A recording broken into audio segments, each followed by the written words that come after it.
Bwana, mambo vipi? Hii ni Real Life TV na leo tupo hospitali ya rufaa ya mkoa wa Temeke na tupo na muuguzi mkuu wa hospitali ya rufaa ya Temeke. Anaenda kujitambulisha. Madam, unaona kuita nani? Kwa majina naitwa Sister Nusu ya Mbokile, ni muuguzi mfawizi katika hospitali ya rufaa ya mkoa wa Temeke. Karibuni sana. Okay.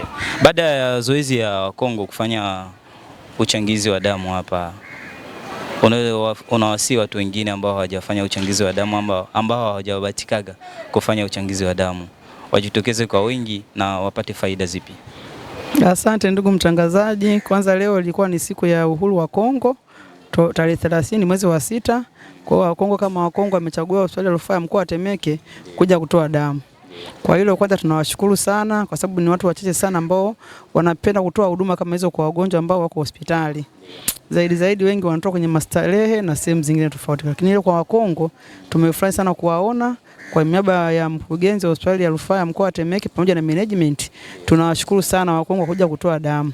Kwa hivyo tunasisitiza kama community nyingine, watu wengine waje kuchangia damu, sababu katika kuchangia damu kuna faida nyingi. Kwanza kabisa wanaokoa maisha ya ndugu zetu ambao tunawapa hospitali.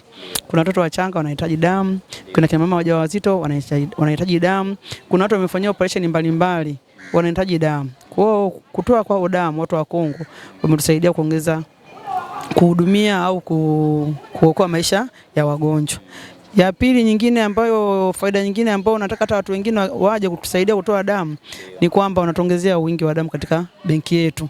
Benki yetu inakuwa ina shida sana na damu, hasa kwa wajawazito na watoto wadogo na wanaofanyia operation.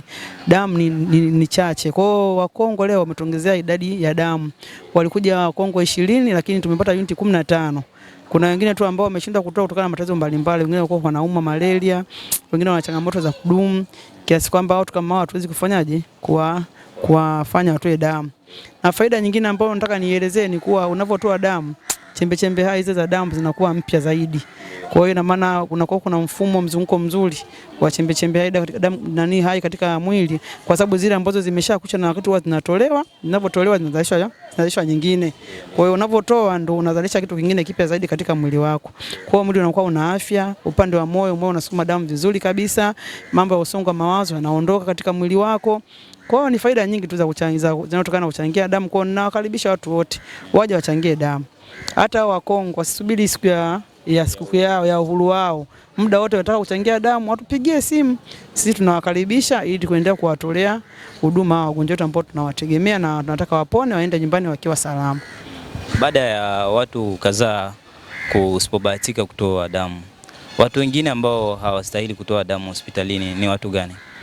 Mara nyingi sana huwa kabla hatujatoa damu kuna maelezo ambayo tunachukua kwa mgonjwa au sio mgonjwa, ni mtu ambaye kaja kutolea damu. Kwa hiyo kuna historia fupi ambayo tunaichukua. Kuna ambao wanafanyia operation, wale huwa tuhitaji watoe damu. Na kuna mama wajawazito, tunajua karibia anajifungua na akijifungua labda anaweza kupoteza damu nyingi. Kwa hiyo huyo mama hatuwezi kufanyaje kumwambia atoe damu. Kuna wengine wa matatizo ya isugu, kuna magonjwa sugu kama sikoseli. Huwezi kumwambia achangie damu. Wanaoumwa malaria, mtu kama huyu huwezi kumwambia achangie damu. Kwa hiyo kuna visababu mbalimbali ambavyo vinafanya watu wengine wasichangie damu kwa usalama wa afya zao. Asante.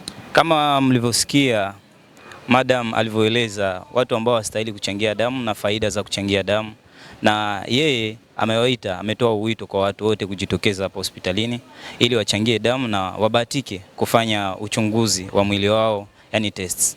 Asante sana, tunakushukuru kwa pamoja nasi na usisite kutembelea tovuti zetu za YouTube, Instagram na TikTok. Asante sana.